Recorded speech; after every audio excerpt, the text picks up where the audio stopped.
friends. Uncle Marv here with another episode of the IT Business Podcast, a show for IT professionals and managed service providers where we help you run your business better, smarter, and faster.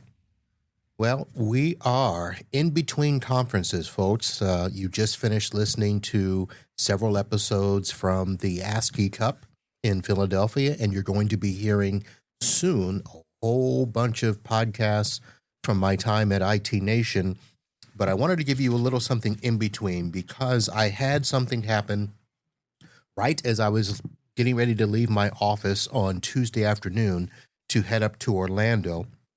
And that was a software vendor that was trying to install software on one of my clients' computers. And of course, I have ThreatLocker installed on that computer, and they weren't able to install it. And the only thing that the tech could say was, "Oh, you've got some sort of spyware on here that you've got to get off." And my client actually was able to say, "Oh, it's probably not. It's my IT guy. He blocked stuff to help protect us." But regardless, they had to call, obviously do the submit request for that. And I did not talk directly with the tech, but I was a little bit annoyed at the way that he described ThreatLocker as spyware. But then I thought, I probably should give that technician a little grace because I have to imagine that there are probably a lot of people that have no idea what ThreatLocker is or how it works.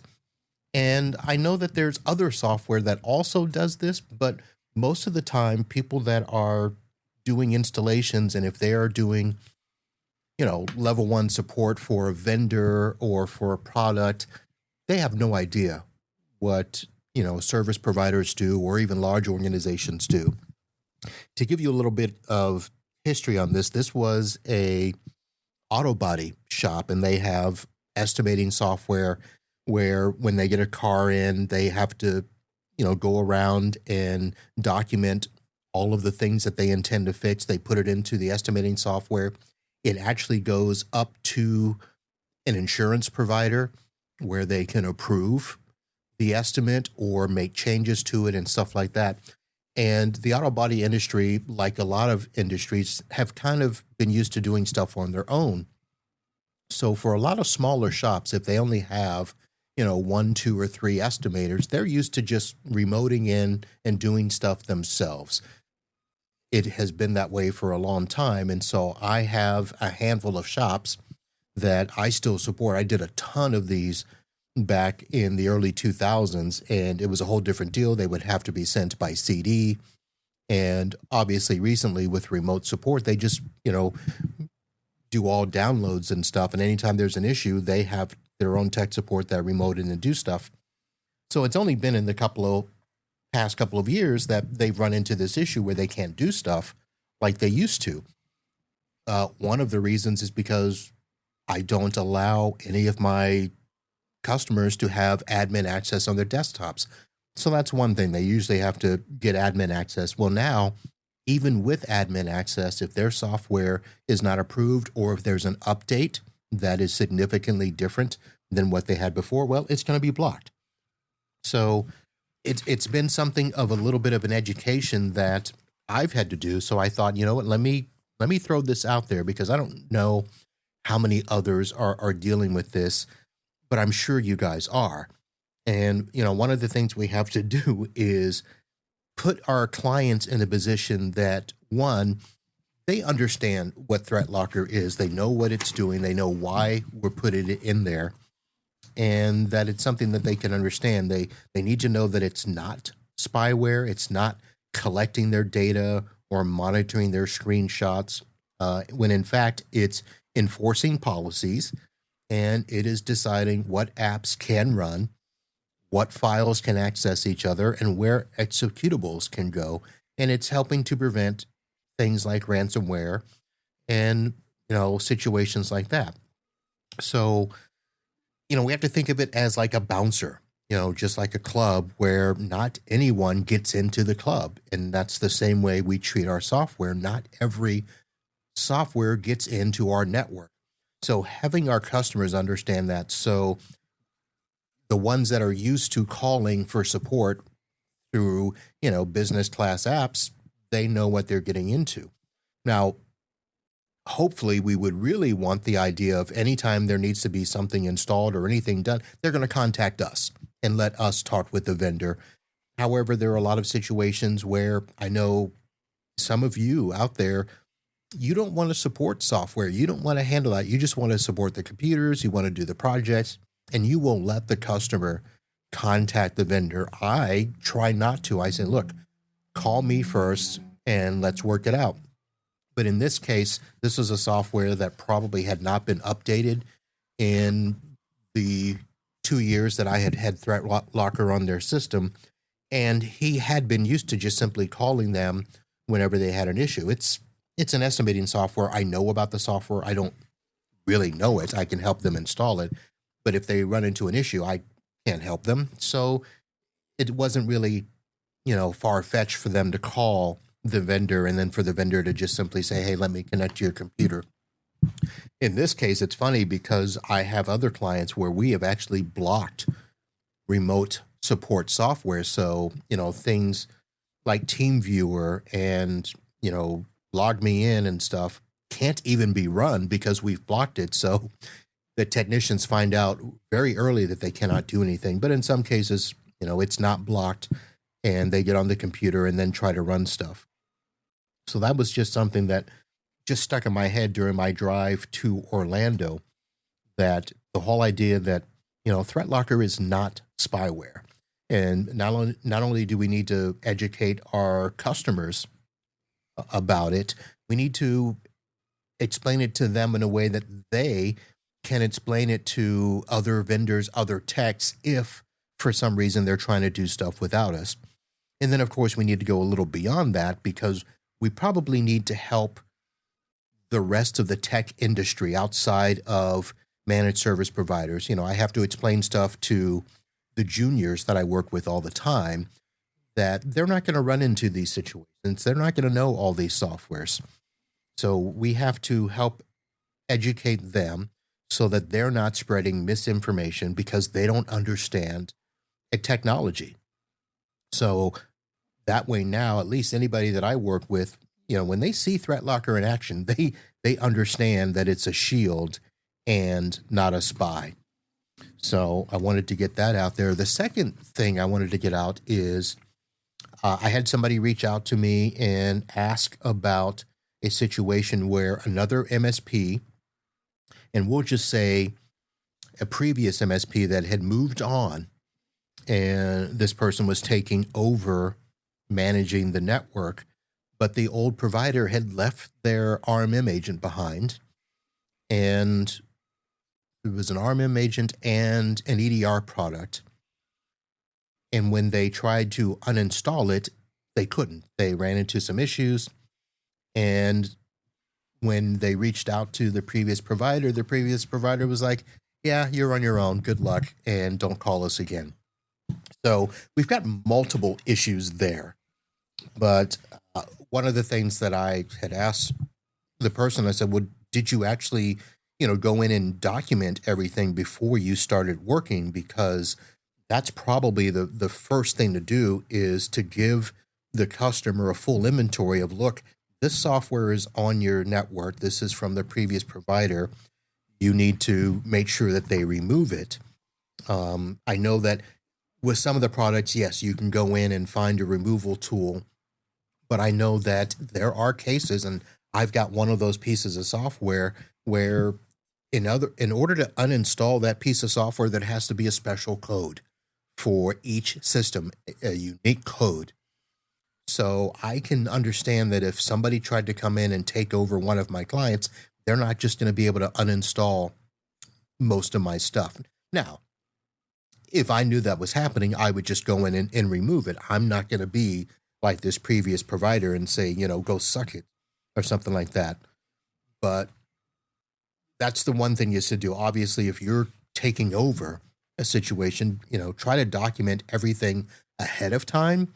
That way, if you do run into problems, it's all documented for you and the client, and you can figure out what to do there. The other side to that is we have several groups in our little circle here that are trying to raise the bar when it comes to professionalism in our industry. You know, how we act as a technician, how we act as an MSP, and, you know, how you exit a client is just as much a professional notice as how you enter a client. So if you're having an attitude with the client, if you're having an attitude with the incoming company, well, that says just as much about you and our industry as it does about anything else. Now, obviously, I get it. You might be leaving under bad terms. The client never paid you. The client's, a jerk. You didn't get along, whatever the reason. The bottom line is, be professional in this situation and don't force the new MSP to have to deal with you in a negative way. It just sets a very bad precedent.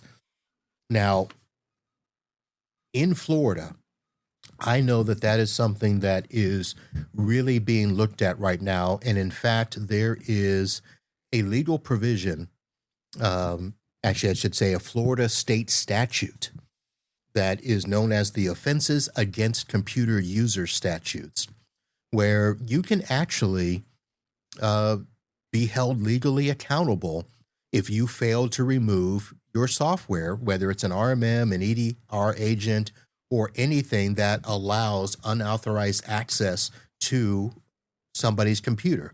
It falls under the Computer Fraud and Abuse Act.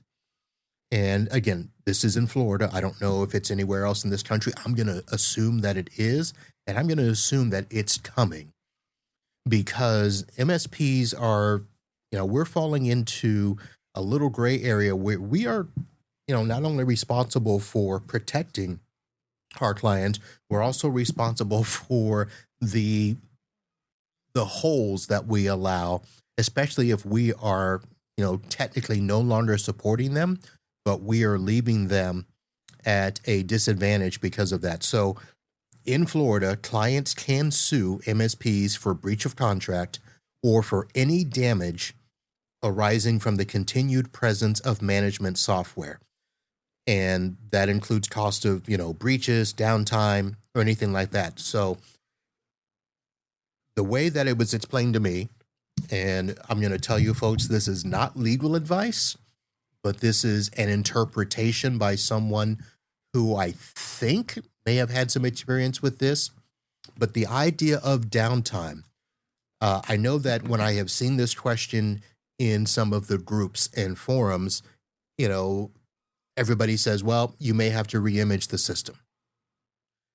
So what could happen is that the client could see that as downtime and then turn around and sue the previous MSP as part of that downtime, as part of that statute, because you are now causing undue harm to their business. So, I don't know where that falls into the breach of contract stuff, but, we as MSPs, we're liable for a lot of damages and losses suffered by clients. So obviously, if you leave stuff on a network that they then have to remedy, causing them, suffrage, that's something that we're going to be held to. So yeah, so clients can sue. And if you intentionally, maintain access or use, software that, what they call lingering software, where you can still access, monitor, or manipulate their systems, you're doing it without authorization. And so you can, again, be prosecuted for that under not just state, but also federal computer crime laws. So these are things that can, have significant fines and in some cases imprisonment. So I have a couple of things out to some of our legal technology attorneys out there to talk more about this because like I said, I've seen this. The statute in Florida that I've been studying, just so you guys don't know I'm making this up, is Florida Statute 815.06. And that is the one, as I said earlier, it's known as the Offenses Against Computer User Statute. And it addresses computer-related crimes in Florida, and it outlines some serious penalties for improper access, disruption, or damage to computer networks and electronic devices. And that includes not only unauthorized access, but disruption and denial of service. So, excuse me. So that was something where I told that person to obviously document everything. And if they could not come up with a way to do that, have the client, report this previous MSP. I don't like to do that because I hope that we can all get along. But listen, folks, we've got a reputation and we've got some etiquette that we've got to do as MSPs. And the whole idea of raising our standards and the whole idea that some people are suggesting that we need to be regulated, we need to be licensed, is because of situations like this. And, being fined, $5,000 per offense, or having the threat of going to prison for 5 years, listen, I don't want that. So if I have a situation where I've lost a customer for whatever reason, whether it's, I fired them or they fired me, my software's coming off. Now, there's only one situation that I have done so far in my 28 years where I was an outgoing MSP, and I told my client that I am not removing my software until the new provider is there to put theirs in, because I did not want to be responsible for anything that happened, from the time that I technically said I was done in the time that they were starting, because I didn't know exactly when that other provider was going to be taken over.